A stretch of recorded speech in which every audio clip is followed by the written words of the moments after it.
Nestlist YouTube channel. Oke, thank you di breakout room yang sesi saya.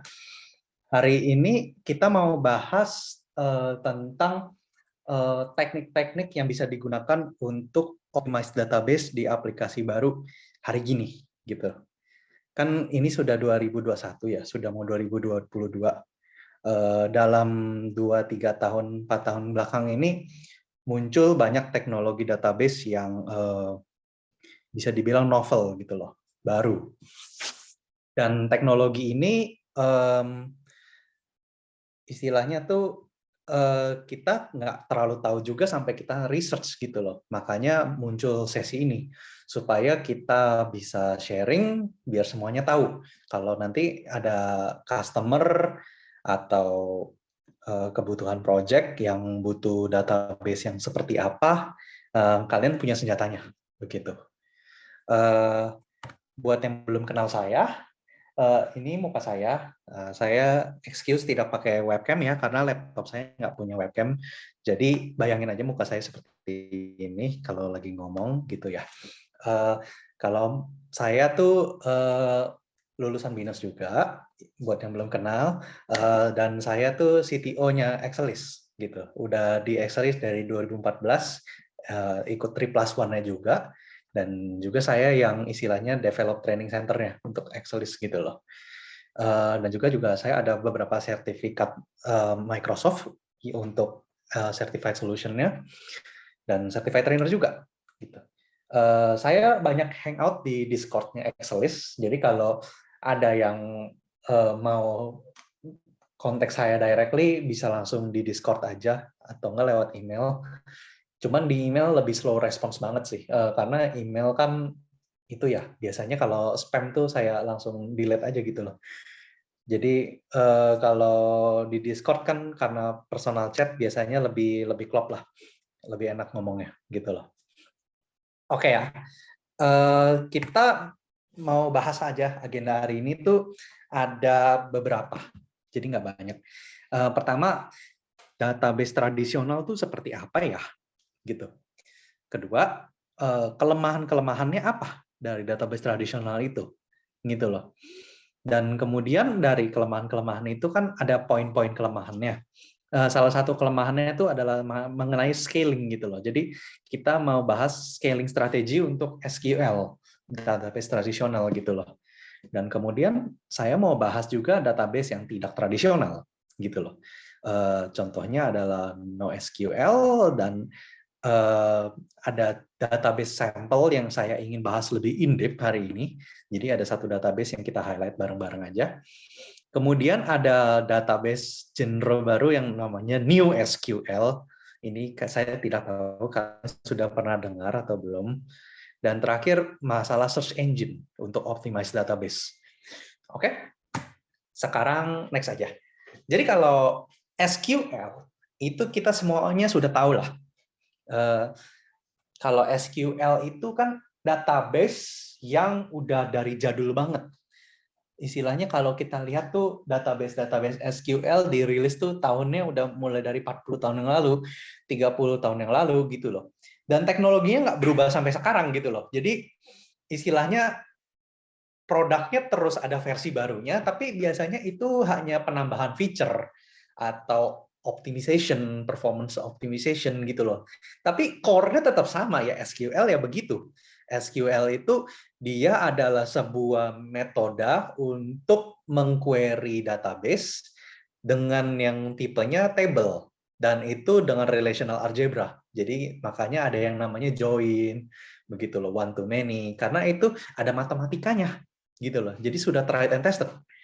Itu relational algebra itu gitu loh, atau namanya tuple relational calculus kalau formalnya begitu. Nah, SQL itu pun juga distandarkan karena udah dari jadul ya, ini udah dari 40 tahun yang lalu, 30 tahun yang lalu pasti ada standarnya gitu loh. ISO something SQL, ANSI 99 contohnya begitu. Tapi umumnya semua vendor SQL yang kita kenal tuh nggak sharing standar ini, jadi nggak bisa query-nya tuh pindah dari satu SQL database ke SQL database lain gitu loh. Biasanya pasti ada intrinsiknya ada perbedaannya antara satu database dengan database lain gitu loh. Dan ciri khas dari SQL itu adalah ACID gitu, selain poin-poin tadi. ACID itu apa? Yang belum tahu, ACID itu adalah 4 poin ini, nggak susah. Jadi A, atomic, dia artinya kalau satu berhasil, transaksinya semua harus berhasil. Satu gagal, ya semuanya dibatalin gitu loh. Itu atomic. Jadi kalau SQL kan kita suka gagalin semua transaksi kalau semuanya gagal, ada yang gagal kan gitu loh. Nah itu atomic. Terus konsisten. Konsistennya ini dia dalam rangka punya foreign key, biasanya sih nyebut dalam hal begitu gitu loh. Kalau ACID ini istilahnya tuh namanya apa ya? Konsistensinya ini lebih ke foreign key-nya, walaupun ada constraint lain di SQL gitu loh, yang bukan cuman foreign key. Tapi ya begitu, istilahnya jangan sampai usernya menginsert data ke table yang datanya itu tidak seharusnya untuk table itu. Kan artinya konsisten begitu, betul nggak? Kemudian tentang isolation. Jadi kalau isolation itu artinya kalau ada banyak transaksi, itu harus dijalanin satu persatu. Jadi istilahnya transaksinya ngantri, nunggu gitu loh. Dia nggak boleh istilahnya yang satu lagi ngubah data di row yang sama, di kolom yang sama, ada transaksi lain ngubah data yang sama di row yang sama, dan itu terjadi bersamaan, itu nggak boleh. Jadi SQL itu akan menjaga sehingga transaksinya dijalankan satu persatu. Jadi kalau kita di SQL tuh, walaupun banyak transaksi di row yang sama terjadi bersamaan, biasanya dia ngantri. Makanya ada yang namanya lock itu loh kalau kita di SQL, betul ya. Dan terakhir durable, ini penting. Jadi transaksinya harus kalau udah ditulis, kan kita kan ngirim query ya, insert, update gitu loh, delete gitu. Itu harus kalau udah di-execute datanya beneran masuk. Jangan insertnya dibilang berhasil tapi datanya nggak masuk, karena ada database yang begitu. Gitu loh. Ada database yang kita udah insert tapi sebenarnya belum diinsertnya mungkin semenit lagi, nanti dia nge-batch semua insertnya gitu loh. Jadi itu tidak durable. Kalau SQL itu durable, kalau dia bilang insertnya berhasil maka berhasil gitu. Nah, poin-poin ini yang membuat database tradisional SQL ini, dan itu sangat robust menurut saya gitu loh. Jadi karena karena SQL ini udah proven secara matematik, maka dia stable gitu loh. Dan karena dia stable, tentunya banyak komunitasnya. Saking banyaknya komunitasnya, dia sampai diajarin di kuliah. Siapa sih anak kuliah yang tidak tahu SQL? Anak IT gitu loh, pasti tahu lah semuanya gitu loh. Dan karena udah banyak yang pakai, tentunya dibikin reporting tool-nya lebih sakti juga. Udah banyak yang bisa langsung reporting tool tuh export dari SQL lah, contohnya Power BI atau segala macam gitu loh. Pasti ada reporting tool untuk SQL itu yang benar-benar baca dari table gitu loh. Dan tentunya enaknya SQL tuh dari sisi arsitek ya. Kalau kita arsitek kan kita harus mendesain database, mendesain table. Itu dia sangat bagus karena SQL itu kita desain table-nya sehingga developer nggak bisa naruh data yang nggak karuan dalam SQL-nya. Matilah kalau datanya disimpan asal-asalan. Gitu loh. Maka SQL itu powerful. Jadi dia pros-prosnya itu gitu. Tapi kalau cons-nya itu juga ada masalahnya itu loh. Ini teknologi lama. Karena dia teknologi lama, pasti ada yang dulu nggak kepikiran, yang 30 tahun yang lalu tidak kepikiran, gitu loh. Tapi sekarang jadi problem gitu loh, karena sudah modern kan aplikasinya. Satu, dia difficult to scale. SQL itu udah dari zaman dulu sampai sekarang tuh servernya satu. Selalu satu, nggak bisa lebih dari satu. Kalau lebih dari satu bisa nggak? Bisa. Tapi nanti saya jelasin di slide berikutnya.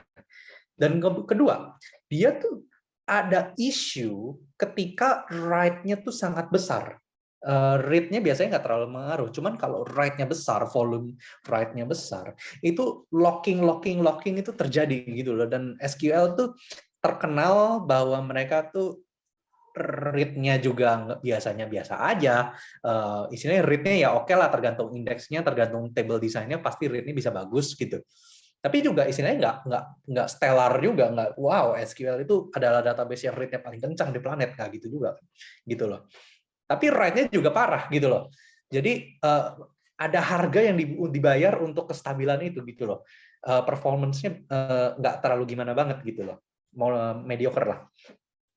Dan dia difficult kalau project-nya agak agile gitu loh. Datanya berubah terus segala macam. Tentunya ya table-nya kan yang didesain arsitek tadi harus berubah ya.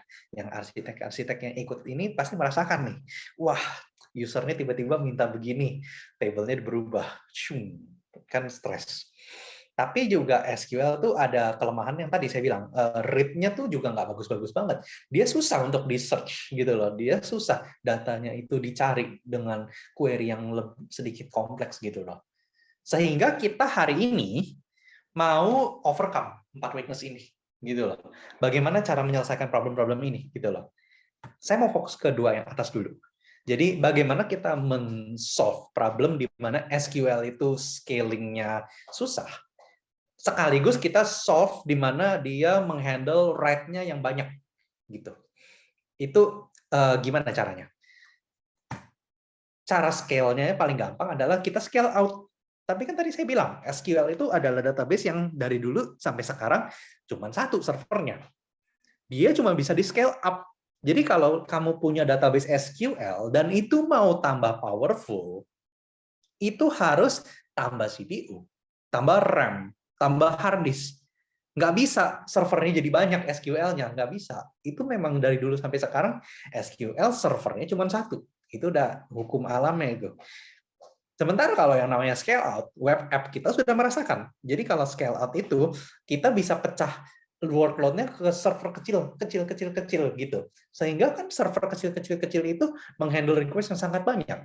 Dan kalau server kecil, otomatis lebih murah daripada server besar. Contohnya aja, nggak usah jauh-jauh. Kamu mau beli RTX 3090 di Tokopedia untuk main game, pasti harganya lebih parah daripada kamu beli RTX 2060 gitu loh. Tapi kalau let's say ada RTX 2060 dipakai beberapa biji graphics card-nya, itu kan bisa jadi lebih powerful daripada RTX 3090, betul nggak? Kayak let's say lah, nggak usah banyak-banyak nah. Mungkin 4 biji, 5 biji aja udah lebih powerful kali kalau dipakai untuk workload yang bisa paralel gitu loh. Tapi kalau untuk satu komputer main game sendiri kan RTX 3090 powerful, tapi harus satu komputer kan, tapi pasti mahal, harganya puluhan juta. Beda sama RTX 2060 yang mungkin harganya ya lebih affordable gitu loh. Betul nggak?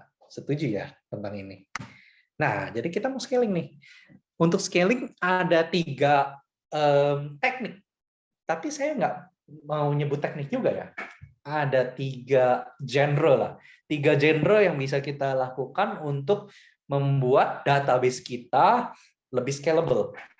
Yaitu satu, kita pakai SQL di atas awan. Caranya gimana?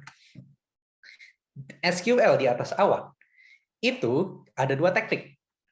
Satu, jadi namanya read-only replica dengan write-aware proxy. 2, distributed SQL. Dan kalau yang read-only replica, beberapa project kita mungkin sudah merasakan. Itu kita pakai proxy. Jadi aplikasinya itu akan mengakses sebuah proxy, di mana proxy itu akan misahin read dan write dari query ke database. Nanti write-nya dikirim ke master. Sementara read-nya dikirim ke slave atau master. Jadi terload balance gitu loh workload-nya. Artinya apa? Artinya kalau database-nya read heavy, kita bisa nambahin sebanyak apapun server supaya database-nya bisa menghandle read operation tersebut. Betul nggak? Setuju ya? Problemnya apa? Problemnya SQL tetap satu server. Jadi muncul yang namanya master slave. SQL itu hanya boleh punya satu master. Tapi dia bisa punya beberapa slave, tapi slave-nya itu harus read only. Masternya bisa write dan read. Jadi sifatnya nih failover. Kalau masternya down, satu slave bakal di-upgrade jadi master. Gitu loh. Kan kita pernah melakukan ini, namanya high availability untuk SQL. Betul nggak? Nah, kalau kita pakai proxy itu, kita bisa meload balance query-nya yang read ke banyak server, write-nya ke satu server. Tapi problemnya apa? Karena write-nya itu cuma ke satu server, ya tidak bisa mengimprove performance sama sekali, gitu loh. Untuk write-nya, ya write-nya begitu aja, gitu loh. Tetap database-nya yang write harus di scale up, nggak bisa di scale out. Oke ya, ngerti ya. Jadi yang kita bisa lakukan untuk database tradisional, konvensional adalah melakukan ini. Nah, yang bisa kita pakai untuk teknologi seperti ini ada 3. Satu, kita bisa pakai dari AWS. Jadi AWS itu kan menghosting database. AWS RDS-nya itu punya proxy. Kita bisa lakukan teknik seperti ini, bahwa ada proxy yang redirect write operation ke satu database, read-nya ke banyak database gitu. Itu udah otomatis. Jadi tinggal gesek kartu kredit, AWS beres. Just swipe gitu kan. Nah, kalau proxy SQL itu untuk MySQL. Dan itu namanya apa ya? Seperti digambar gitu loh. Jadi proxy-nya bisa di load balance juga, nanti proxy-nya meload balance database-nya gitu. Kalau Postgres ada namanya pgpool 2 gitu. Kalau SQL Server setahu saya nggak ada. Oracle juga kayaknya nggak ada. Pokoknya open source ada. Tapi yang proprietary mungkin ada yang proprietary juga gitu loh. Kayaknya Heimdall deh kalau yang proprietary. Tapi saya pun juga belum pernah pakai karena kan proprietary harus bayar gitu loh. Kalau 2 ini saya pernah research gitu loh, bisa digunakan. Oke. Teknik kedua, kita pakai namanya distributed SQL. Distributed SQL itu membuat SQL-nya kita nggak jadi seperti SQL lagi, tapi tetap SQL. Loh, maksudnya apa nih, Rian? Kok tidak seperti SQL lagi, tapi tetap SQL? Artinya apa? Artinya, kita kirim query ke database-nya, itu tetap SQL. Tapi ketika database itu terima SQL, dia akan melakukan black magic-nya dia untuk mecah data itu menjadi banyak query ke banyak database lainnya. Itu automatic sharding namanya. Jadi kalau teknologi yang digunakan seperti ini, tentunya database-nya pun harus dimodifikasi. Jadi nggak bisa pakai SQL yang vanilla gitu. Harus pakai database SQL yang udah benar-benar tujuannya ini gitu loh, melakukan ini. Itu ada 2 setahu saya yang bisa melakukan itu. Dan ini pun 2 ini juga bagus karena dia bisa men-scale out write-nya juga. Jadi kan karena dia bisa nge-write ke banyak database juga karena dia sharding ya. Makanya performance rate-nya bisa di scale out juga, nggak cuma read-nya gitu loh. Jadi scale out-nya untuk read dan write yang ini. Tapi harga yang harus dibayar adalah database-nya nggak bisa pakai yang vanilla lagi, nggak bisa pakai Postgres doang atau MySQL doang gitu. Kalau untuk yang MySQL itu tekniknya pakai Vitess. Jadi nama produknya itu Vitess. Itu dipakai sama YouTube, dibikin sama YouTube, dan itu Linux Foundation punya gitu sekarang. Jadi udah di maintain sama Linux Foundation. Nah, satu lagi punyanya Microsoft. Jadi dia melakukan distributed SQL untuk Postgres-nya gitu loh. Dan itu bisa dipakai juga di Azure-nya. Jadi ada namanya Azure Hyperscale Postgres kalau nggak salah. Itu udah kayak begini gitu loh. Dia bisa men-scale out write-nya, nggak cuma read-nya doang. Oke ya. Jadi itu teknik untuk men-scale out SQL di atas awan. Jadi tergantung kebutuhannya yang mana, kalian bisa adjust itu untuk project-nya. Kan customer kan banyak yang masih pakai SQL ya. Siapa tahu ada customer yang butuh, wah write-nya heavy nih, kita harus itu. Ya udah, pakai yang teknik 1.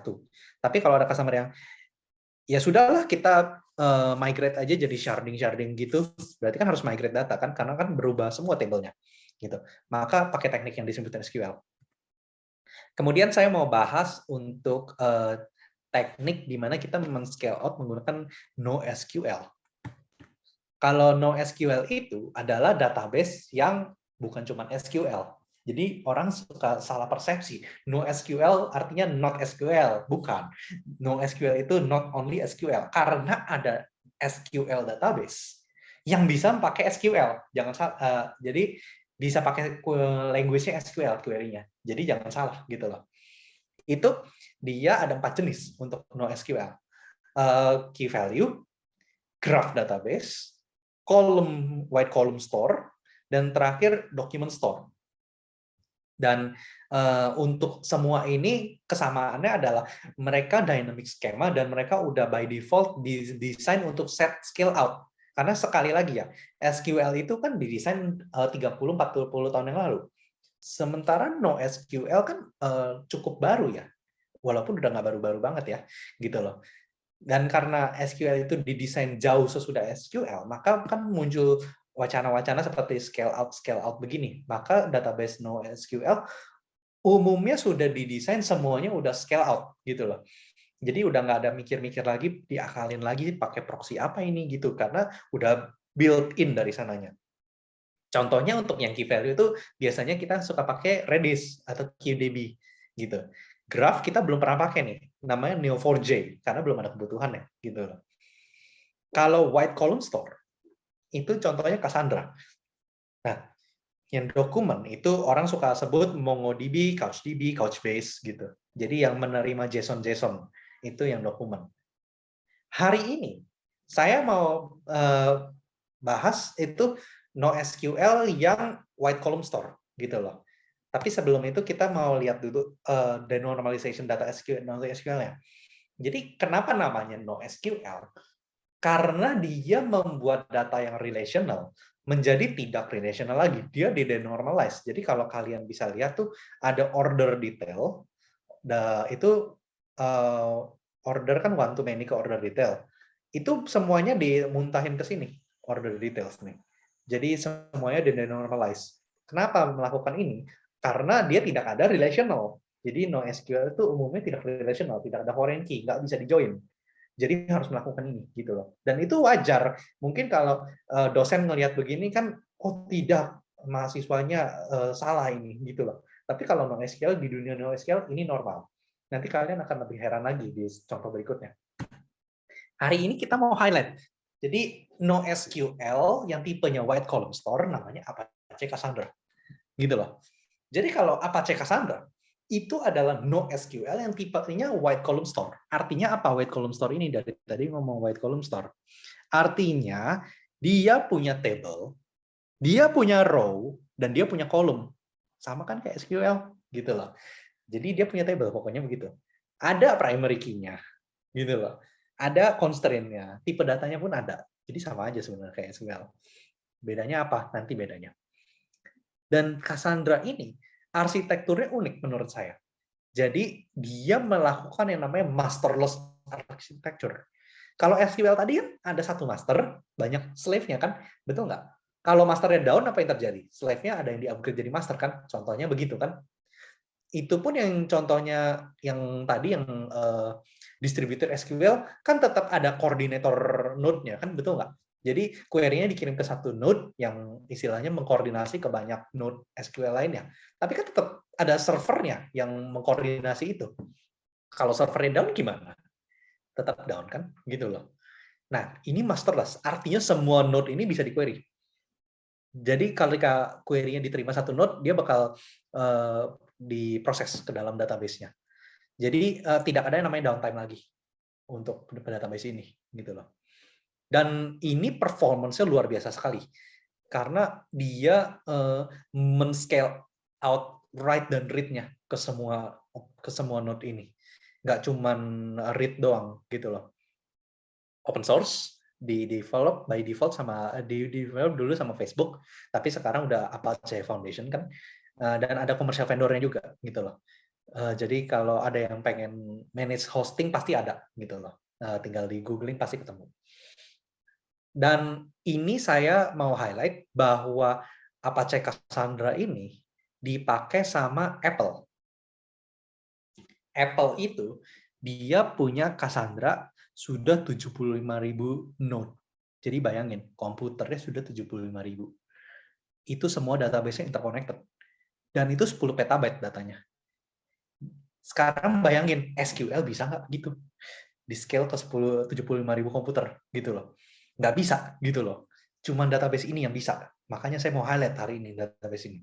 Gitu loh. Dan juga database ini nggak cuma dipakai di Apple. Jadi production yang lain tuh pakai ini, contohnya aplikasi Instagram, Netflix, Hulu, eBay, Discord, Uber, Spotify, dan Walmart. Semuanya pasti tahu lah nama-nama ini. Gitu loh. Aplikasi besar, udah world class semuanya, dan mereka udah nggak bisa pakai SQL kayaknya. Makanya mereka migrate ke sini gitu loh. Jadi ini NoSQL yang udah dipakai semua, yang beken-beken lah saya bilang gitu loh. Query-nya begini. Jadi namanya Cassandra Query Language.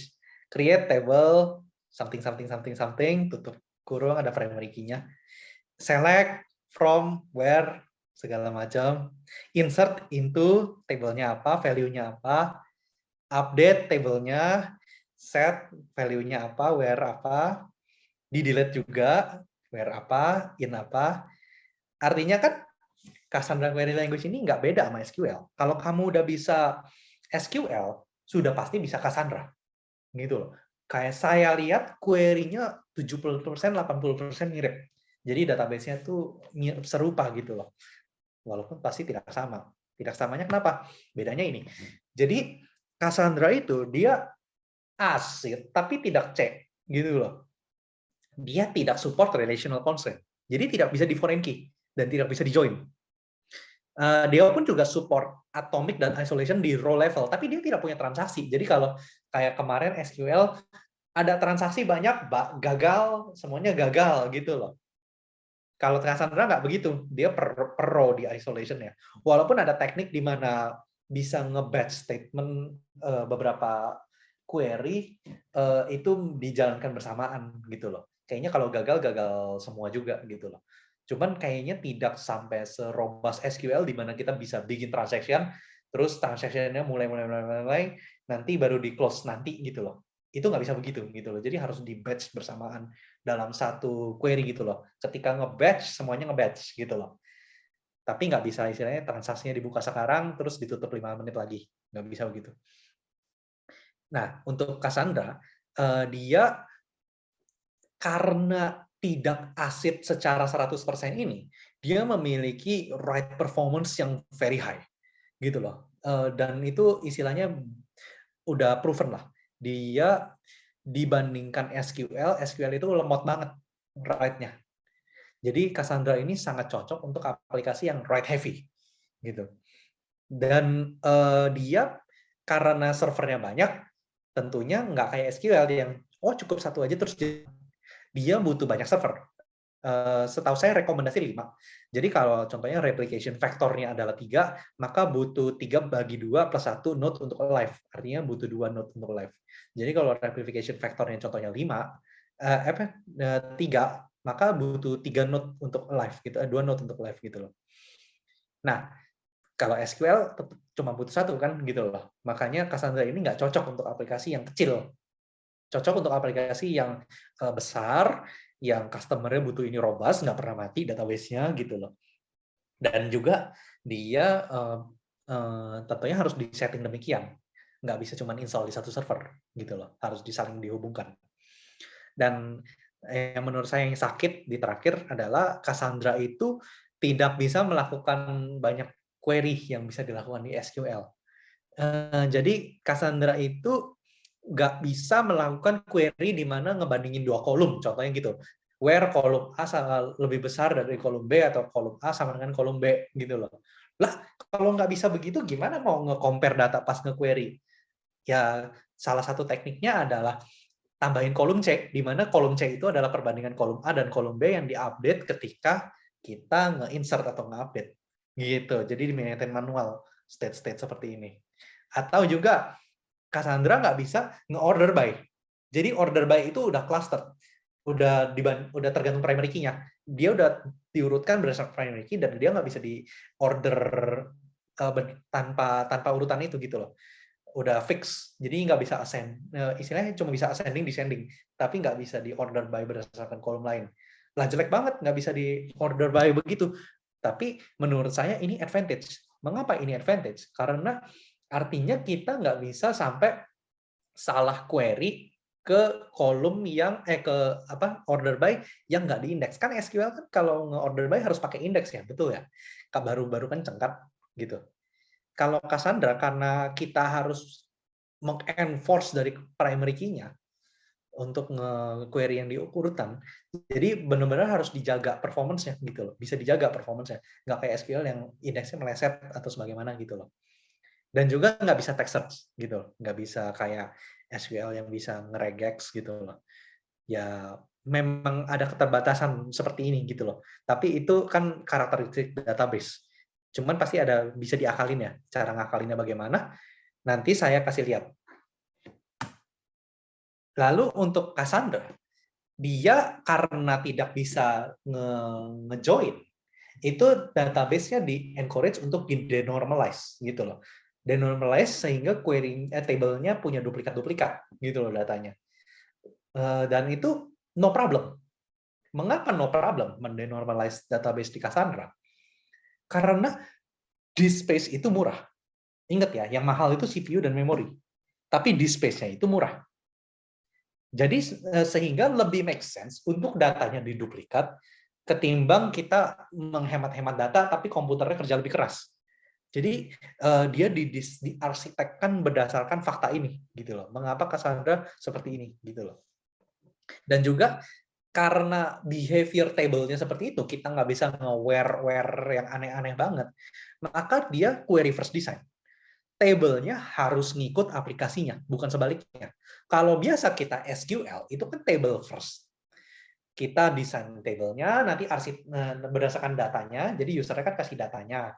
Lalu kita arsitek mendesain data itu menjadi table yang wajar, nanti table yang wajar itu kan digunakan di aplikasinya.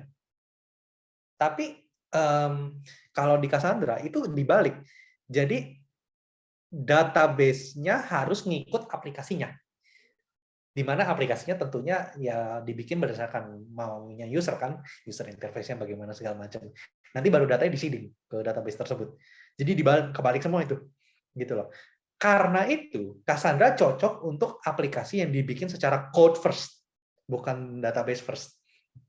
Jadi develop dulu aplikasinya, nanti pelan-pelan database-nya mengikuti bentuk aplikasinya. Dan yang terakhir tadi saya bilang, sorting itu nggak bisa by itu, gitu loh, by ad hoc, harus by primary key. Contohnya kalau SQL kan seperti ini ya. Jadi ada hotel, terus dia ada yang many to many, hotel ke point of interest-nya. Point of interest-nya kan juga one table. Jadi one to many ke point of interest, hotelnya ke point of interest-nya many to many, gitu loh. Room-nya juga one to many ke hotelnya kan begitu kan. Nanti baru ada many to many-nya, hotel availability-nya, and so on gitu kan. Cassandra itu aneh, karena dia tidak bisa melakukan yang seperti ini untuk SQL. Dia melakukan seperti ini. Jadi pertama bikin aplikasinya dulu. Oh, UI-nya udah jadi. UI untuk view hotel dekat point of interest. Maka bikin tabelnya. Hotels by point of interest. Gitu tekniknya. Jadi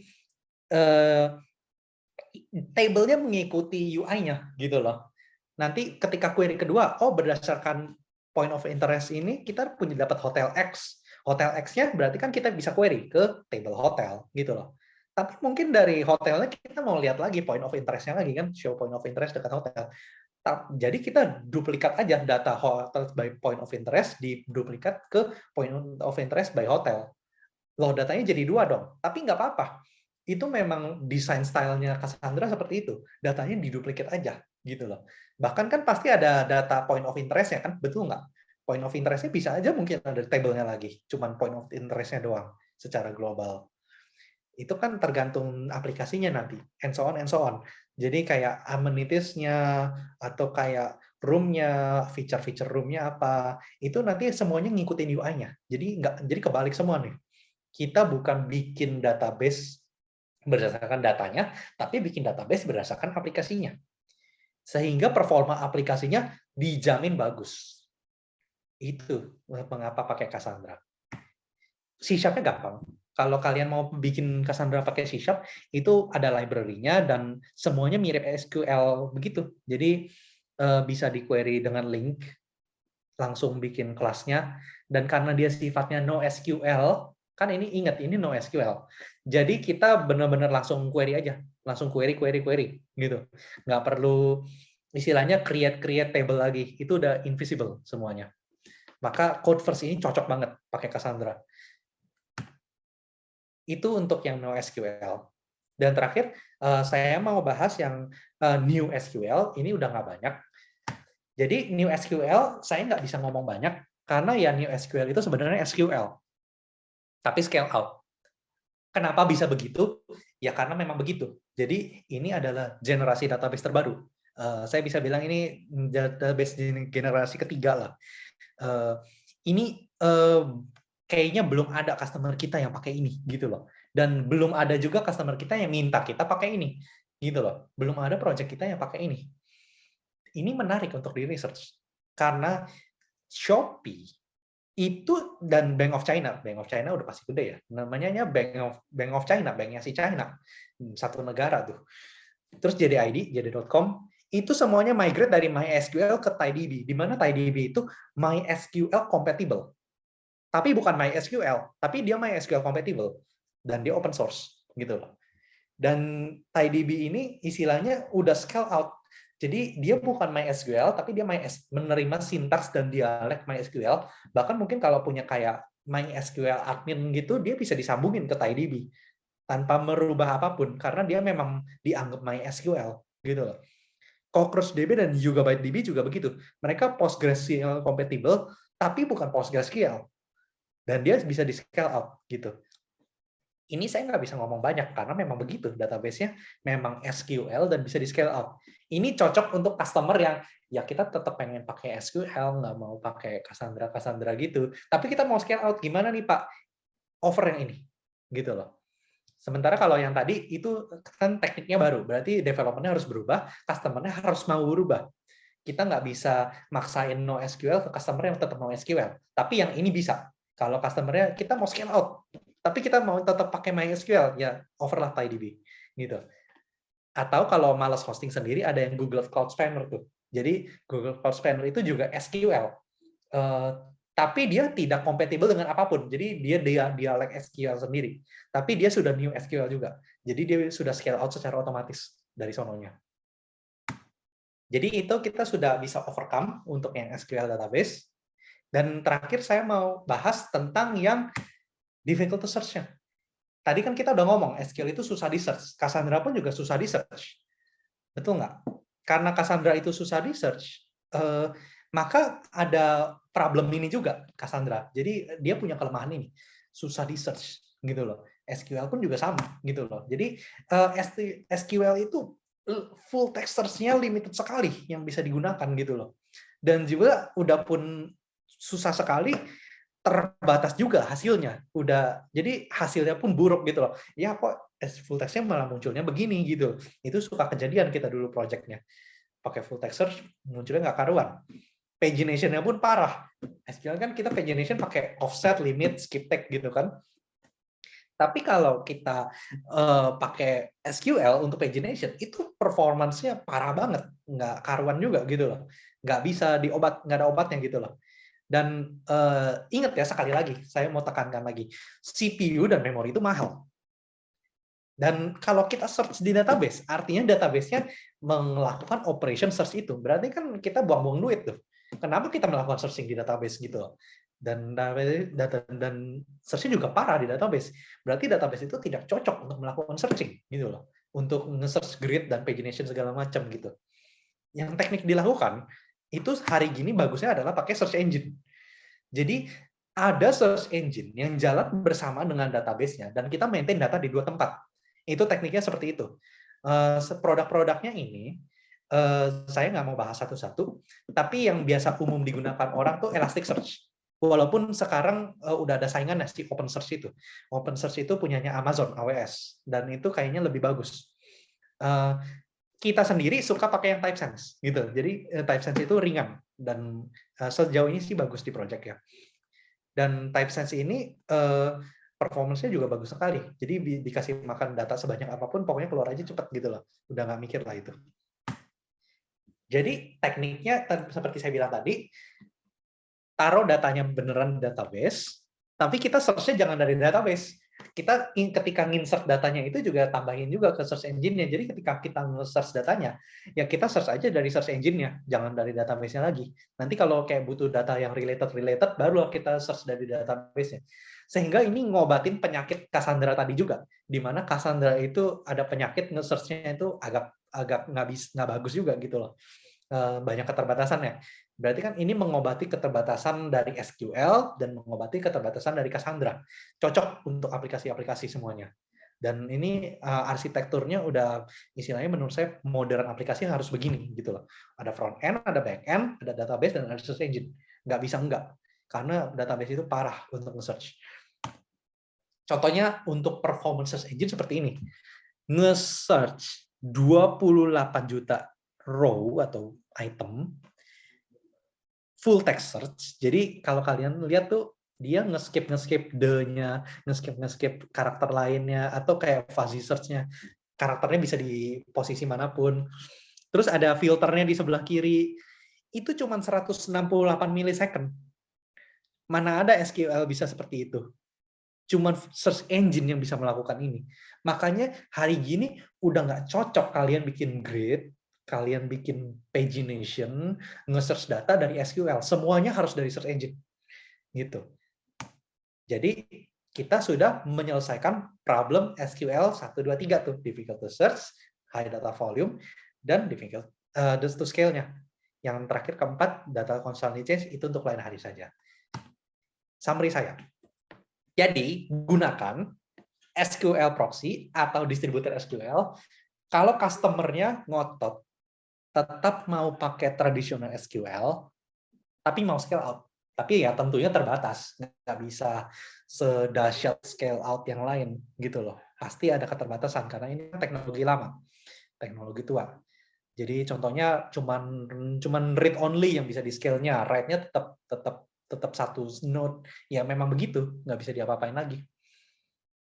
Atau kalau customer-nya nggak peduli pakai SQL, ya pokoknya mau aplikasinya kenceng, pakailah apapun lah. Itu langsung aja pakai database yang NoSQL, contohnya kayak Cassandra tadi. Dan prefer code first approach. Jadi jangan database first, karena nggak bisa. Harus code first. Memang karakteristik database-nya seperti itu. Atau kalau customer-nya tetap mau SQL, tapi nggak mau tahu, harus bisa scale out, tapi dia istilahnya nggak peduli juga, ya pokoknya mau SQL, tapi mau SQL-nya ya compatible lah sama MySQL, Postgres gitu. Tawarin coba yang new SQL. Tapi keep in mind bahwa new SQL ini emerging technology. New SQL ini contohnya yang TiDB tadi, itu umurnya baru 4 tahun. Tapi menurut saya 4 tahun aja udah hebat. Shopee mau migrate ke TiDB yang umurnya baru 4 tahun. Itu kalian coba pikir deh. Berarti kan hebat sekali gitu loh menurut saya. Gitu loh. Dan terakhir, jangan pakai SQL untuk nge-searching atau pagination data. Pakai search engine aja. Itu percaya deh. Kalian akan hidupnya 1000 kali lebih indah kalau melakukan yang advice terakhir ini. Oke, sekian dari saya untuk sesi hari ini. Ada pertanyaan? Ini saya buka chat juga nih. Oke, terima kasih banyak Kak Rian atas materinya seputar database. Gimana teman-teman? Ada yang mau ditanyakan? Kita langsung buka aja sesi pertanyaan. Oh ya, ini ada pertanyaan pertama dari Pak Stefanus. Kak Sandra, apakah cocok untuk aplikasi yang membutuhkan real time seperti ATM atau POS yang terkadang ada beberapa user yang input atau trigger bersamaan? Kalau real time itu biasanya tergantung dari desain aplikasinya, Pak. Jadi contohnya kalau real time ini kan operasi harus dilakukan, walaupun dia real time, dia kan harus dioperasinya harus dilakukan satu persatu, betul nggak? Jadi ngantri kan. Itu biasanya pakai satu teknologi lagi namanya messaging queue, Pak. Jadi unrelated terhadap database-nya. Kalau pakai messaging queue yang real time gini, yang bentrok-bentrok begini, biasanya bisa di-handling. Nah, database-nya tinggal mengikuti aja. Kalau mau bisa scale out pakai Cassandra, itu oke, tetap bisa real time. Atau kalau tetap mau konvensional ya pakai SQL. Jadi begitu, Pak. Sudah menjawab, Pak? Yes. Terima kasih. Ada yang ingin bertanya lagi?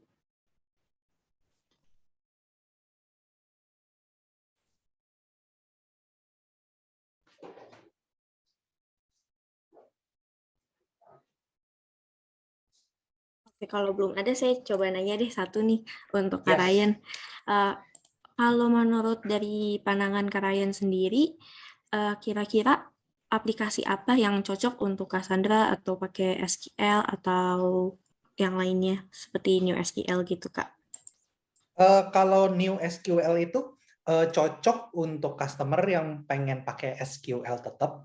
Kan Mhm. SQL soalnya dipakai luas di industri ya. Jadi Iya, semua customer pasti pakai SQL. Mereknya beda-beda aja gitu. Tapi kalau New SQL itu karena namanya aja New SQL, dia bukan yang vendor lama, dia vendor baru. Nah, jadi merek baru gitu loh, merek mobil baru kan begitu. Cuman dia bisa melakukan scale out. Jadi cocok NewSQL itu untuk customer-customer yang pengen bisa men-scale out database-nya kalau merasa performance-nya masih haus dengan database konvensional.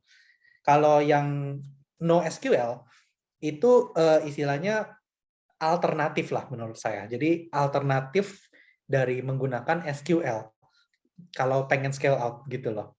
Jadi kan istilahnya banyak jalan menuju Roma ya.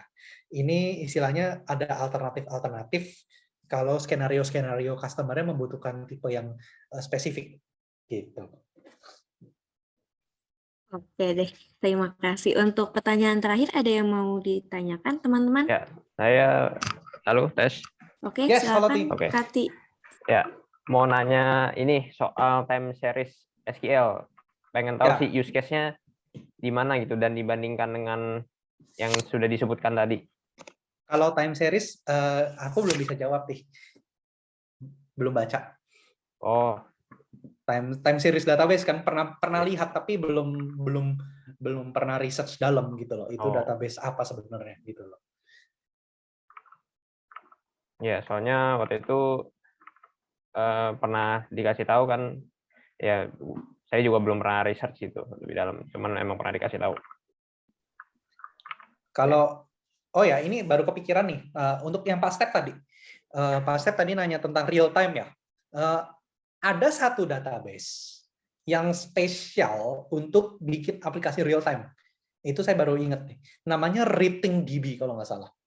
Itu punyanya Linux Foundation juga setahu saya. Jadi ini spesial untuk real time database gitu. Jadi database-nya itu didesain untuk aplikasi yang seperti game. Game kan real time kan, betul nggak? Skornya segala macam gitu loh.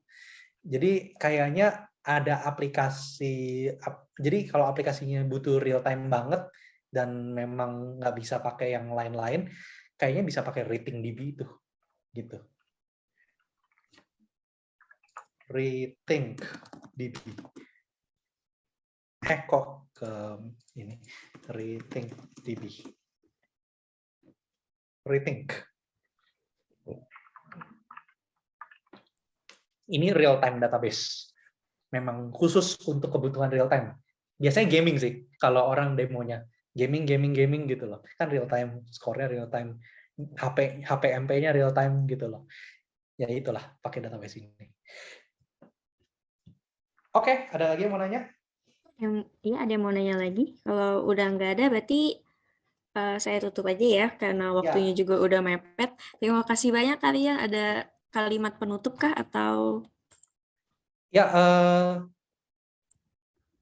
ini kan apa namanya teknologi-teknologi database nih banyak. Hari ini sesi itu bukan bermaksud untuk mendirect, jadi istilahnya tuh bukan nyuruh kalian pakai Cassandra, gitu loh. Bukan nyuruh kalian pakai NewSQL doang, tapi hanya ngasih option. Ini option kalian di 2022 nih, gitu loh. Jadi amunisi kalian banyak, kalau customer nanya, istilahnya peluru kalian ada banyak, gitu loh. Kalian bisa pakai, mau pakai ini Pak, mau pakai ini Pak, mau pakai ini Pak, mau pakai ini Pak, gitu loh. Jadi kan tinggal proposal aja kan, betul nggak? Daripada kita cuma nawarin SQL, selama ini kan nawarin SQL aja, SQL aja, SQL aja. Takutnya kompetitor kita nawarin yang seperti ini dan kita nggak nawarin, kita kalah gitu loh. Jadi kita kalau sama customer ke depannya harus lebih terbuka lagi untuk yang option-option seperti ini. Siapa tahu Kalau kita nawarin new SQL dan kompetitor kita tidak nawarin new SQL, kita menang, kan begitu. Udah sih dari saya segitu saja.